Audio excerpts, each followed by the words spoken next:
And editors కి changes చెప్తే ఎందుకు కోపం వస్తుంది అంటే లైక్ అంటే ఇప్పుడు మనము ఫస్ట్ నుంచి ఏదైనా ఒక బిల్డింగ్ ని కట్టడానికి బేసిక్స్ పునాది నుంచి స్టార్ట్ చేసుకుంటూ వస్తాం కదా.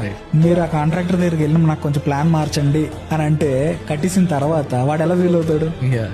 బేసిక్గా ఎడిటింగ్ కూడా ఫస్ట్ నుంచి బిల్డ్ చేసుకుంటూ వస్తారు కదా. ఎప్పుడైతే మీరు చిన్న చేంజ్ చెప్తారో అది మళ్ళీ ఫస్ట్ నుంచి బిల్డ్ చేసుకుంటూ రావాలన్నమాట. ఎడిటర్ కి పేషెన్స్ ఎంత ఇంపార్టెంట్ అసలు? ఎడిటర్కి ఉండే పేషెన్స్ నాకు తెలిసి ఈ ఫిల్మ్ మేకింగ్ అసలు ఎవరికి ఉండదు. ఎందుకంటే ఎవ్రీ క్లిప్ వాళ్ళు అబ్జర్వ్ చేయాలి.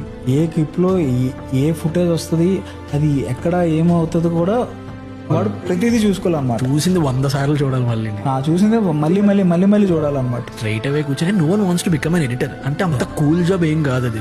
ఏం లేని కంటెంట్ని కూడా ఒక ఎడిటర్ ఉన్న కంటెంట్ లా చూపించినాడు, వాడు గొప్ప ఎడిటర్ అవుతుంది. స్కిల్ అది.